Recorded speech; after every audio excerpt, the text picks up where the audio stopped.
अस्सलाम वालेकुम नाज़रीन, तारीख ना सफ़र जारी है। तो पठवार ने इलाका बोगेयाद बोगा खान नहीं मुनासबत तो इस इलाके ना ना बोगा खान ही वजह तू बोगे याद है बोगे खान ने याद तो एलाना ग्राना ना है जी। इस नपराना ना दुराला सी 14वीं सदी विच मलक बोगा खान ने बेटे दूर खान इस ग्रां की आबाद किया सी।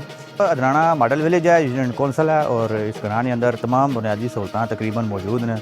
स्कूल भी मौजूद है जी, मदरसे भी मौजूद है, जामिया मसाजिद ने, बोना बना पुरानी तारीखी इमारत भी मौजूद है जी। राजा नवार नाम मेरा और असी इत्थे ने रहायशी हाँ अडाणा ग्रां ने।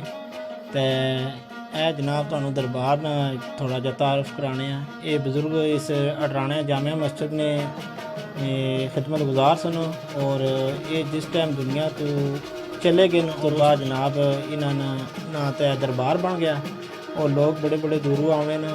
इत्थे किसी की नज़र ना मसला आवे तो इत्थों पानी लैके जाने न, खाक लैके जाने न, और उस नाल काफ़ी शफा लोगों की हासिल होनी। इन्होंने बुजुर्गों का नाम बाबा फ़खर सी, बाबा फ़खरी ने नाम तो ये दरबार मशहूर है।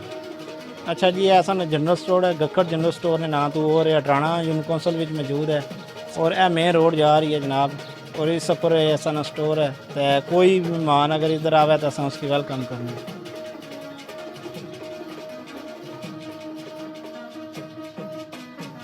अस्सलाम वालेकुम। ये मस्जिद असी बना रहे हैं तो इंशाअल्लाह उल अज़ीज़ बहुत बड़ी मस्जिद बन रही है, बहुत खूबसूरत मस्जिद बन रही है। तो सारे अहबाब जितने भी अजीज़ व अकारब दोस्त अहले मोहल्ला वाले अहले इलाका वाले जितने भी पूरे डिस्ट्रिक्ट जेलम पूरे उमते मुसलमा मस्जिद में असा लंटर की ज़रूरत है। सारे मिल के इस अजीम कौम लंटर में हिस्सा पाओ। 50 सैकड़े मस्जिद ना लंटर है तो इंशाअल्लाह तुम सारे हिस्सा पाओ। असा मस्जिद ना लंटर पवाना। मेरा नाम अदीब असलम है, ये मैं मस्जिद बनवा रहा और मैं इत्थे ना रहायशी हाँ। पीर मुर्शद ना मकसद यह है कि तुसा की रब नाल मिलावा है। अजकल ने दौर विच जाली पीर इतने सारे बन गए कि असली और नकली नहीं कोई फ़र्क पहचान ही नहीं रही। जाली पीर अजकल बहुत सारे ऐसे गलत निज़ाम बना छोड़े कि असली पीर ने भी उन्हें सिस्टम वैल्यू सारी ख़राब कर छोड़ी। मेरा तो सारे मुरीदैन अकीदतमंदा का ही पैगाम है कि हमेशा किसी सच्चे वली अल्लाह ने हथ में अपना हाथ दिओ तुसा की वही रब तक पहुँचासी। क्योंकि शेर सुनाना कि जूदो सखा दा मंबा है चश्मा ए फैजान दा रवे आबाद दवारा शाला मेरे मोल।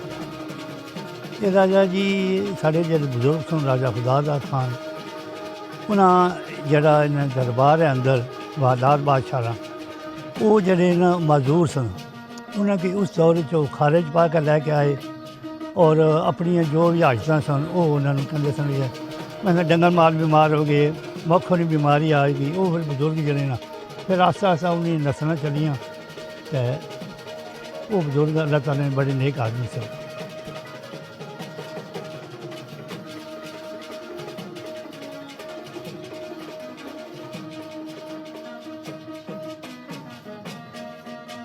ये जनाब बहुत बड़ी सराय सी जिथे मुसाफर आमने सुन ताजर रोहतास तू लैके अगे चकवाल अगे तक निम खीवड़ा खान जी वो लैके आमने सन इत्थे सराय रहने सन।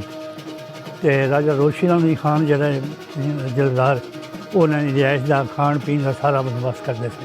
हूँ ये है ना भी ये जड़िया इत्थे दा खाना कैम हो गया उस बाद ये जी मार्केट वगैरह बन गया दुकाना शाना जिन्हें वो है, लेकिन ये जी जगह है वो सराय वासी थी।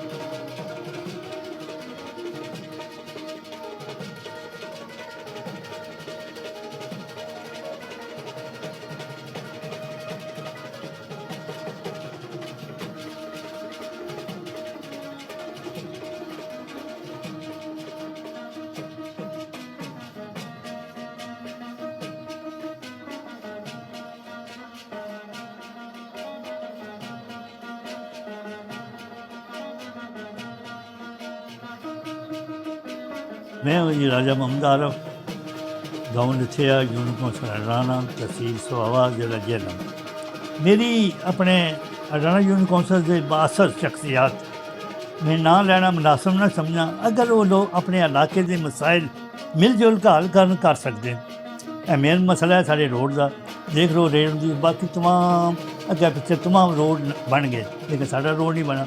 साडा वाटर सप्लाई का मसला है, साढ़े स्कूल के मसाइल ਸਾਡੇ ਹਸਪਤਾਲ ਦੇ ਮਸਾਇਲ ਤੇ ਮੇਰੀ ਉਹਨਾਂ ਨਾਲ ਰਿਕੁਐਸਟ ਹੈ ਵੀ ਆਪ ਮਿਲ ਜੁਲ ਕੇ ਨਾ ਇਹ ਜਿਹੜੇ ਛੋਟੇ ਛੋਟੇ ਮਸਲੇ ਨੇ ਆਵਾਮ ਦੇ ਉਹਨਾਂ ਦੇ ਹੱਲ ਕਰੋ।